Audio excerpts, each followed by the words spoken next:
अस्सलाम वालेकुम dear audience.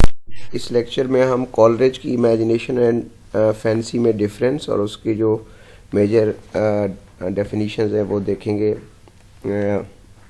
इसमें हम इस लेक्चर में हम फैंसी इमेजिनेशन और फिर इमेजिनेशन की टाइप्स को भी देखेंगे, प्राइमरी और सेकेंडरी इमेजिनेशन में।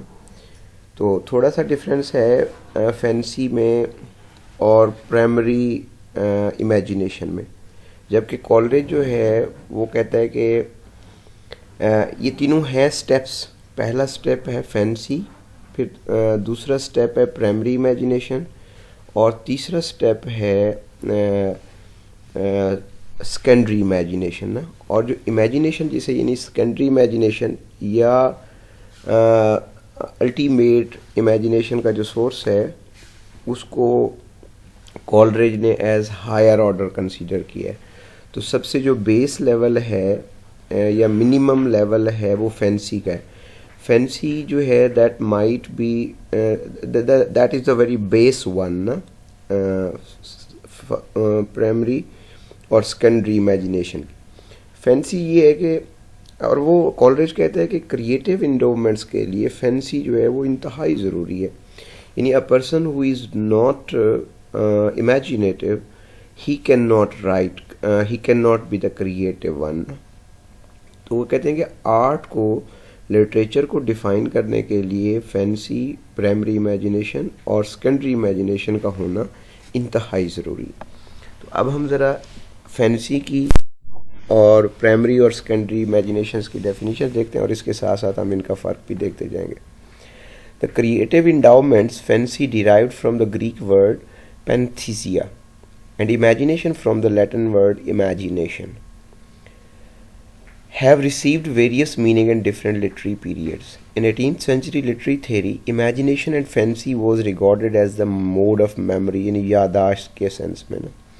Hobbes defined imagination as nothing but decaying sense ना, कि जो imagination जो है वो आहिस्ता आहिस्ता, यानी अगर आप किसी इंसिडेंट या इवेंट को देखते हैं तो विद इन द 1 ईयर आपकी उसके रेफरेंस से इमेजिनेशन और होगी, लेटर ऑन आहिस्ता आहिस्ता वो सेंस जो है वो डिके होती जाएगी और उससे फिर मीनिंग अटैच करना। And concluded that imagination and the fancy are but one thing which further diverse consideration have diverse meaning ना। यानी जो हर किसी के लिए अपने अपने मायने है। डाइवर्स का माना होता है इवन द डाइवर्स कहते हैं ना कि the diverse know the depth of the river ना। तो हर फील्ड के हवाले से जितना जितना टाइम गुजरता जाएगा तो इमेजिनेशन की पावर जो है वो एट लेंथ ऑफ टाइम कम या ज़्यादा होती जाएगी। During renaissance period fancy was meant the less responsible king of imagination ना, कि बादशाह है इमेजिनेशन का, it is the very necessary but less responsible है वो बादशाह जो गलतियां कर बैठता है ना। इमेजिनेशन बहरहाल किसी भी चाहे ये रिनेसेंस के पीरियड में हो या कॉलरेज, खुद कॉलरेज का स्टांस भी फैंसी के बारे में यही था कि it is less responsible, it is not up to the parallelism of primary and the secondary imagination. Surprisingly, the 18th century neo-classical writers accorded fancy the role and reference to a more creative mental power। अब लेकिन 18th century वालों ने जो reverse किया है तो वो कहते हैं कि फैंसी जो है ना वो पहला पत्थर होता है जो कि लहर क्रिएट करता है, वेव्स को क्रिएट करता है। क्योंकि टू ब्रेक द साइलेंस और किसी भी थीम के ऊपर आपका जब जहन बनता है वो फैंसी के थ्रू ही बनता है ना। तो वो इनिशियल उन्होंने इसके ऊपर इम्पोर्टेंस दी लेकिन ऑर्डर्स क्रिएट नहीं किया कि फैंसी जो है it might be the superior to the primary and the secondary education imagination ना। हाँ, उन्होंने कहा कि लेसर इम्पोर्टेंट उसके हवाले से है, सॉरी डिग्री में, मतलब ये प्राइमरी और सेकेंडरी इमेजिनेशन से लेसर हो सकती है लेकिन क्या नाम है, गैर इम्पोर्टेंट, अनइम्पोर्टेंट नहीं हो सकती ना। इम्पोर्टेंस इसकी जो है ना वो बहुत ज़्यादा है फैंसी की।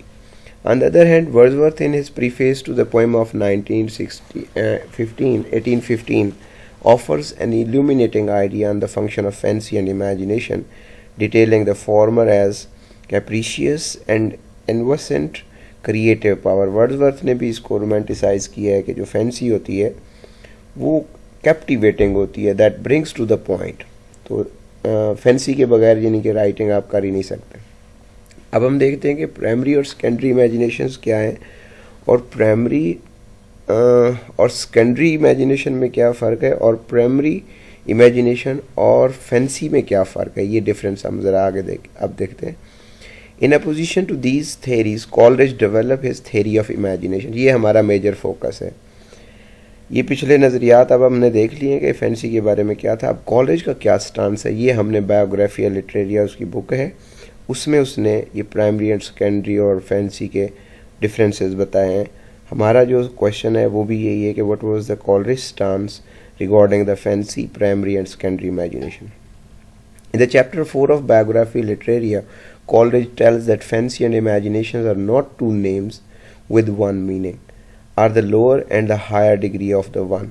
Coleridge का ये है, Coleridge कहता है कि ये ना ही दो चीज़ों का एक ही नाम है और ना ही इनमें कोई डिग्री का फ़र्क है, बल्कि ये सेम पावर हैं but are two distinct and widely different faculties. तो सेम पावर की डिग्री के फ़र्क से नहीं है, बल्कि ये दो अलग-अलग चीज़ें हैं और डिफरेंट तरह की सलाहियत। मैं इससे पहले कि आगे मतलब आपको मज़ीद वजाहत करता जाऊँ, मैं हमेशा प्राइमरी और सेकेंडरी इमेजिनेशन में यही फ़र्क करता हूँ कि जैसे आपने कॉन्सेप्ट सुना होगा इको का, कि बंदा आवाज़ निकालता है तो आगे आवाज़ जाकर टकराती है, उसके बाद रिफ्लेक्ट होकर वापस आती है, तो वो टू वे हो जाएगा। यानी अगर आवाज़ जाए वन साइडेड, जो प्राइमरी इमेजिनेशन है वो वन साइडेड है और सेकेंडरी इमेजिनेशन जो है वो टू वे है, इको है। जब वो रिफ्लेक्ट होकर किसी चीज़ से उतनी ही इंटेंसिटी के साथ वापस आ रही हो तो that becomes the secondary imagination. अच्छा, अब आप मुझसे पूछेंगे कि सर फिर अगर ये हो गया तो फिर फैंसी क्या है? फैंसी बेसिकली वो आवाज़ है जो आप क्रिएट करते हैं, जो आपको किसी भी उसके ऊपर, यानी अब अगर बंदे की आवाज़ ही ना निकले तो फिर आवाज़ जाएगी क्या और आएगी क्या, रिफ्लेक्ट क्या होकर आएगी ना। तो इसलिए ये अब तीन चीज़ें अलहदा हो गई। फैंसी जो है ये वो रॉ मटेरियल है जो हमें आवाज़ निकालने पर मजबूर कर देता है। प्राइमरी इमेजिनेशन जो है वो वन वे ट्रैफिक है, वन वे वो वॉइस है जो कि किसी तरफ जाती है, यानी कि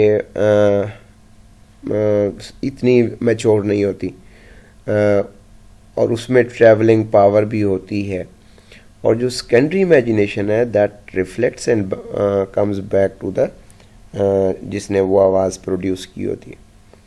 In chapter 13 of the biography, Coleridge introduces the distinction between two kinds of imagination, primary and secondary. ना अब ये primary imagination क्या? It is the faculty by which we perceive the world around us.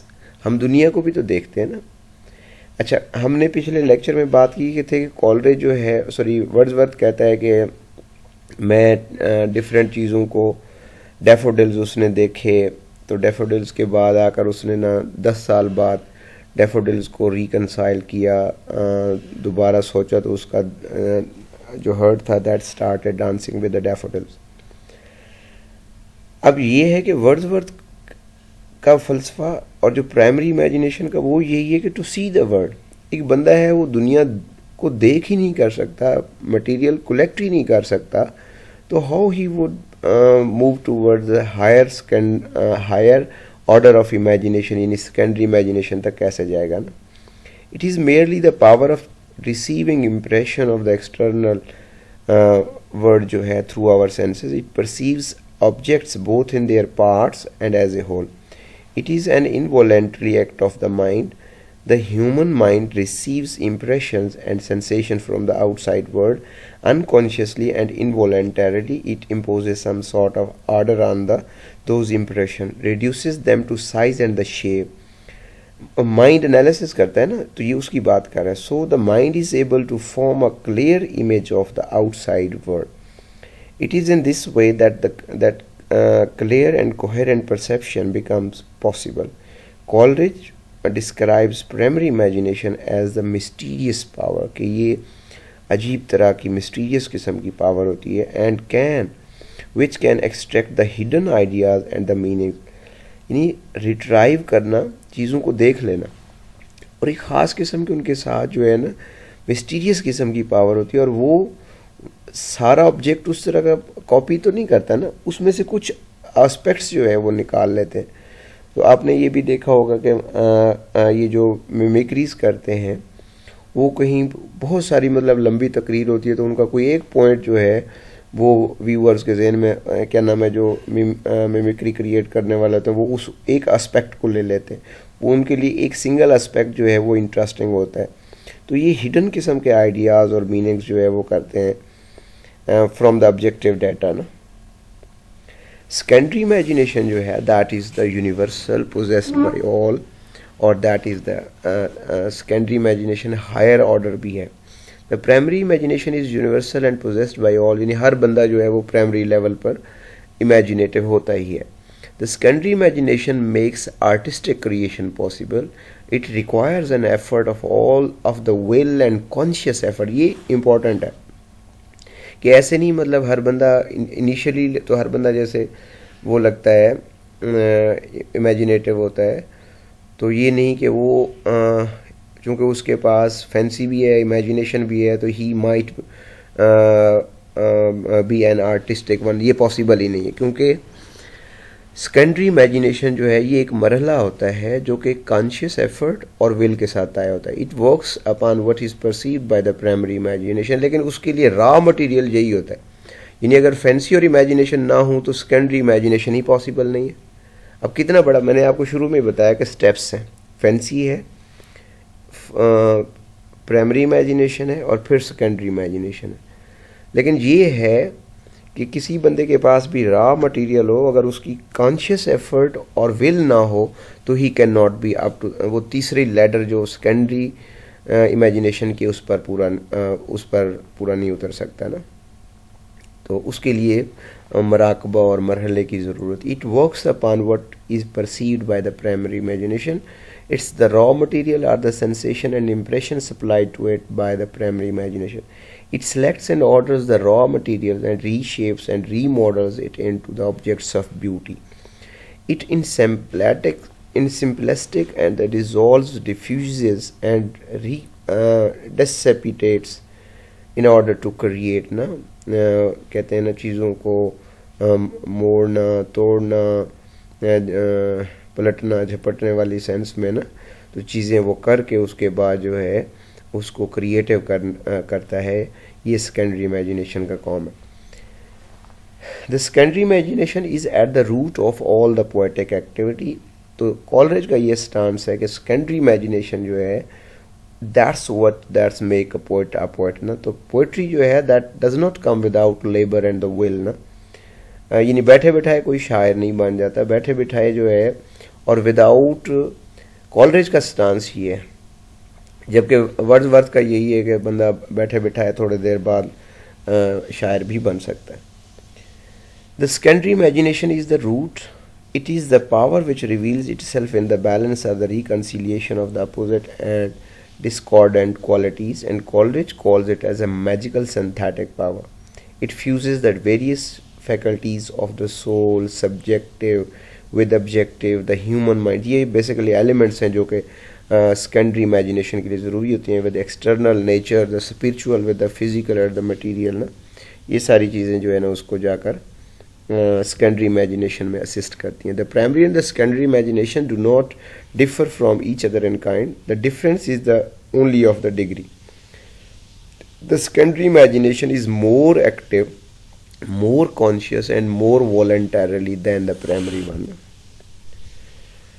अब fancy जो है इनका हम fancy और सेकेंडरी इमेजिनेशन का फ़र्क देखेंगे. Imagination and fancy differs in the kind and nature, whereas imagination is creative, fancy which is common possession of the man. यानी फैंसी इमेजिनेशन जो है वो क्रिएटिव है, फैंसी हर बंदे के पास होती है और इज़ नॉट क्रिएटिव. अब हम ये डिफरेंस देख रहे हैं. It is a mechanical process which requires the elementary images which come to it ready-made and without altering these जो imagination है, जबकि fancy जो है that reassembles them into a different order from which it was received. It only combines what is perceived into beautiful shapes but does not fuse or the unify. यानी fancy जो है वो यूँ समझ लें कि मटेरियल रॉ मटेरियल इकट्ठा करते हैं हमको, और इमेजिनेशन जो है उनको रीशेप्स और ब्यूटीफाई करती है और यूनिटी देती है. These images continue to retain their separate and individual properties. They receive no coloring or modification from the mind. उसमें फैंसी में उनको रंग नहीं मिलता, इमेजिनेशन उन कलेक्टेड मटेरियल को रंग देता है. It makes them colorful. Now, Coleridge has called the fancy as a aggregative power and associative power के चीज़ों को साथ हम जो पावर अटैच करते हैं, जो उनसे sense of beauty raw form में लेते हैं, उसको वो कहते हैं एसोसिएटिव मेमोरी. एसोसिएटिव मेमोरी की मैं आपको यूँ बताऊँ कि जैसे for example flashbacks and associative होती है. हम किसी को देखते हैं, किसी का एक्सीडेंट होता है तो उसका खून बह रहा होता है, तो हमें फ़ौरन अपना कोई जानने वाला याद आ जाता है जिसका 10 साल पहले इसी तरह का एक्सीडेंट हुआ था और उसका भी ऐसे ही खून बह रहा था. तो इस तरह की मेमोरी को एसोसिएटिव मेमोरी कहते हैं. To evoke and to combine belong as well as to imagination as to the fancy, but Coleridge explained that aggregating or the collecting is beneath the dignity of the imagination. यानी चीज़ें इकट्ठा करना वो imagination का काम नहीं है, fancy का ही काम है. But it is not necessarily an act of uniting. यानी फैंसी जो है वो यूनाइट नहीं करती, कलेक्ट करती. The materials have to be assembled before imagination, और ये भी नेसेसरी है. Can get to work and made the transformation and synthesis. Fancy has to do this act of collecting and so fancy presupposes imagination. यानी कि fancy जो है वो first initial step है इमेजिनेशन का, और सेकेंडरी इमेजिनेशन जो है वो last and the final stage है, और हायर ऑर्डर ऑफ डिग्री भी है इन तमाम से, फैंसी से, प्राइमरी इमेजिनेशन से और सेकेंडरी इमेजिनेशन से. तो कॉलरेज ने इन तीनों पॉइंट्स को एलेबोरेट किया और डिफरेंट इनको स्टेप्स एंड डिग्रीज के हवाले से बयान किया. तो वो कहते हैं कि एक जो पोइट होता है, क्रिएटिव होता है, उसकी हम मतलब हम क्रिटिसिज्म के हवाले से देख रहे हैं. तो कॉलरेज का स्टांस जो है वो ये है कि पोइट वो होता है he should be at higher level of will and struggle of imagination. अगले लेक्चर में हम जो वर्ड्सवर्थ ने कॉलरेज ने क्रिटिसिज्म की है वर्ड्सवर्थ की थ्योरी ऑफ पोइट्री के ऊपर, उसको देखेंगे. तब तक के लिए इजाज़त. अल्लाह हाफिज़.